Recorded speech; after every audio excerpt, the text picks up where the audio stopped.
Good morning, Standard 10 students. Now, today I shall be explaining the song and some parts of the comment which Bassanio is making after he sees the casket. Now, it was believed that the song had the clue to the right casket. So, while the song is being sung, Bassanio is making an estimation or he's passing certain comments when he is observing the caskets. Okay. Now, first I shall explain the song. Now, tell me, where is fancy bred? Now, remember, in love, there are two kinds of love. One is conditional love, one is unconditional love. Okay.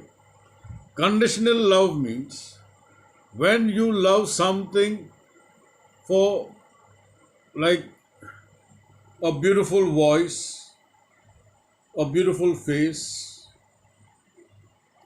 a very good dancer, okay, or the way the person speaks very sweetly, politely, you love the person for that purpose.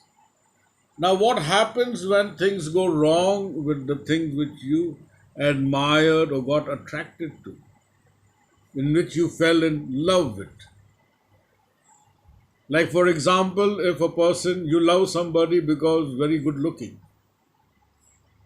and through some bad luck, the person meets with an accident or somebody has thrown acid on the person's face and loses its beauty. It means that you will not love that person.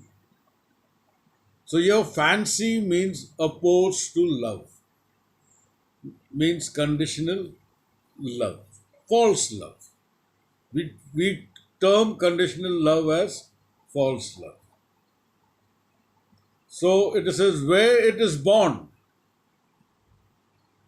in the heart or in the head. Now this false love.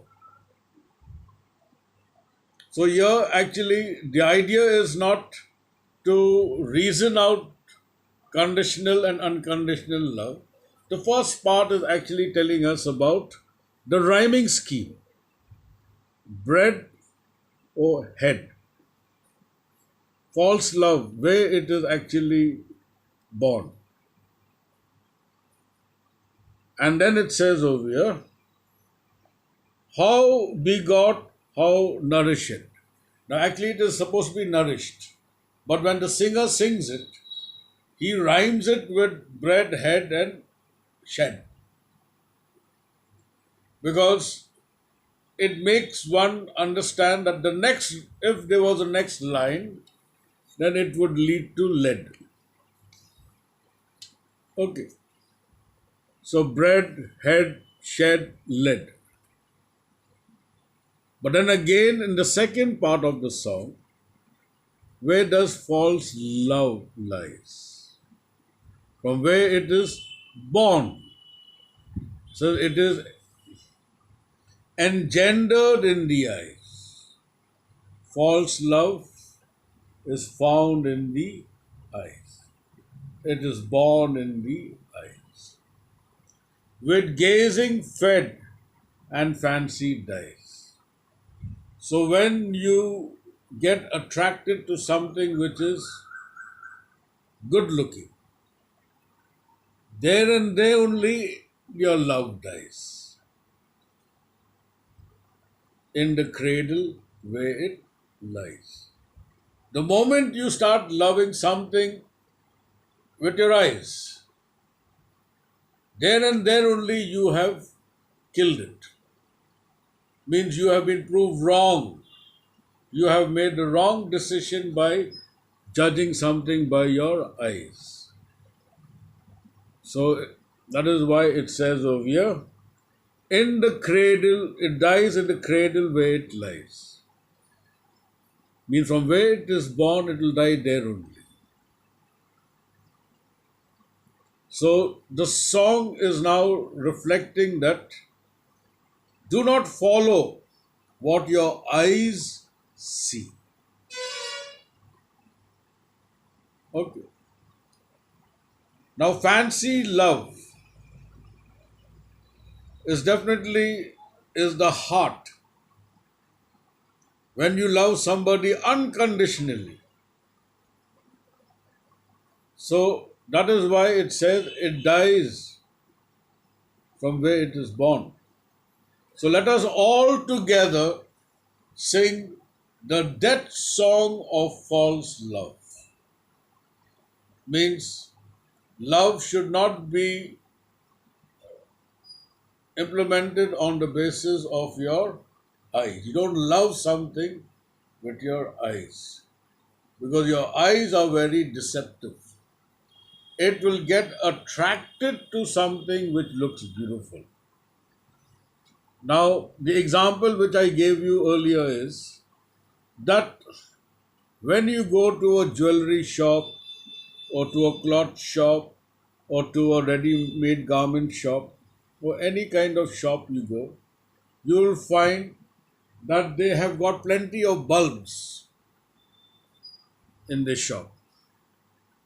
And as soon as the customer walks in, straight away they burn those lights.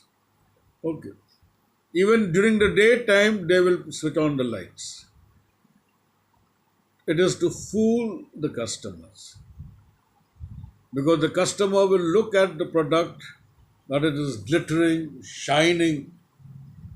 Okay, even in a jewelry shop, the gold and whatever ornaments are there, it gives an additional shine for which the customer gets attracted to it.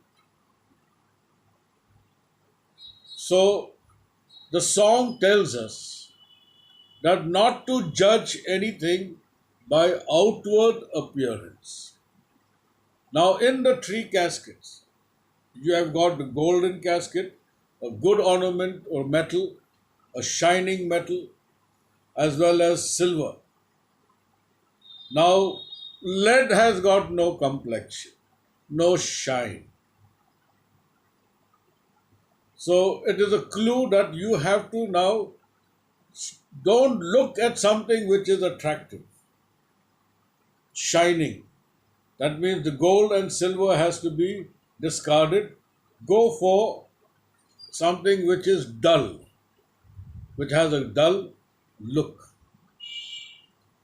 But we do not actually know whether Bassanio has paid any heed or attention towards the song.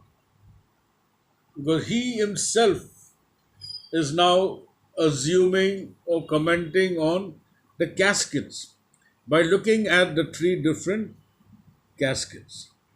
One is the golden casket, the silver casket, and the lead casket. So now he is looking at the golden casket and he passes a comment. So may the outward shows